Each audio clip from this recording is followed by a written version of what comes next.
राम राम।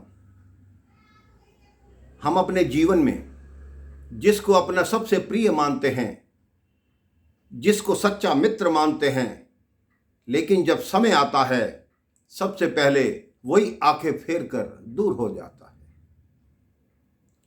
एक बहुत ही महान राजा थे, वो वृद्ध होने वाले थे।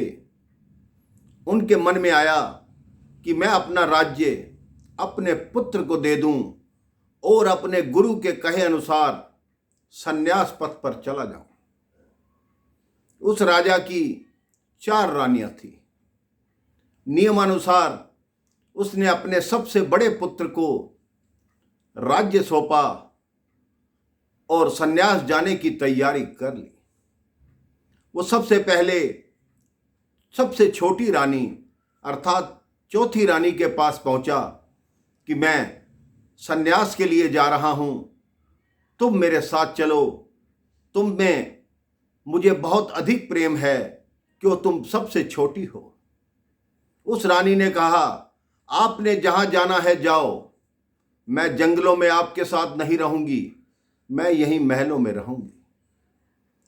राजा बहुत उदास हुआ। अब वो तीसरी रानी के पास आया।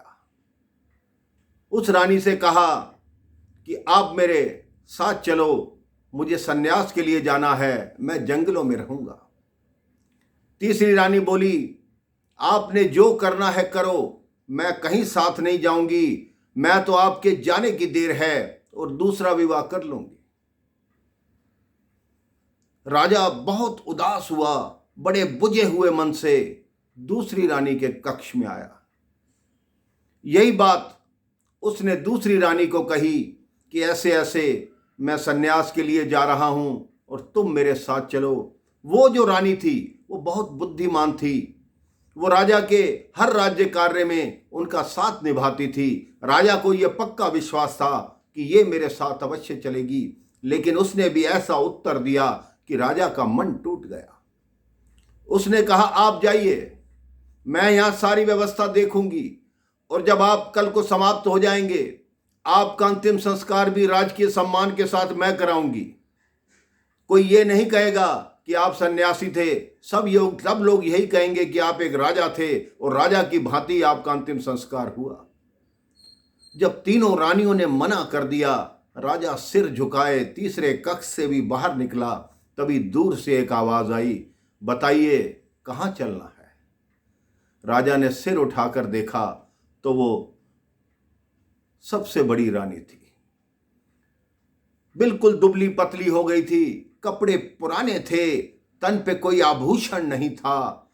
वो बोली, आप जहां ले चलेंगे मैं चलने को तैयार हूं। राजा की आंखों में आंसू आ गए। ये कहानी उस राजा और 4 रानियों की नहीं है, ये कहानी आपकी मेरी है। जो चौथी रानी है, जिसने कहा था कि आप जाओ, मुझे कोई मतलब नहीं, वो चौथी रानी आपका शरीर है। जब आप स्वर्ग लोक को गमन करते हैं, शरीर साथ नहीं जाता। तीसरी रानी, जिसने ये कहा था कि मैं आपके जाते ही दूसरा विवाह कर लूंगी, वो तीसरी रानी नहीं है। वो समझिए आपकी धन दौलत है, आपकी मकान है, आपकी सुख सुविधाएं हैं, आपके ऐश्वर्य के साधन हैं। आपके जाते ही वो तुरंत किसी दूसरे के हो जाते हैं। जो दूसरी रानी है, जिसने कहा कि मैं राजकीय सम्मान के साथ आपका अंतिम संस्कार कराऊंगी, वो रानी ये समझिए आपके मित्र हैं, रिश्तेदार हैं, परिवार वाले हैं, अड़ोसी पड़ोसी हैं, जो अंतिम संस्कार तक आपको छोड़ के आते हैं। और जो पहली रानी है, वो आपकी आत्मा है। उस रानी का आपने ख्याल नहीं रखा। पूरा जीवन दूसरी, तीसरी, चौथी रानी को बनाने के लिए अपना जीवन लगा दिया, लेकिन सबसे महत्वपूर्ण रानी जो थी वो आपकी आत्मा थी, उसका ध्यान नहीं रखा। आप सारी उम्र केवल मकान बनाने में, धन दौलत कमाने में, परिवार को पालने में, इसी में लगे रहे, लेकिन कभी अपनी आंतरिक खुशी को नहीं देखा।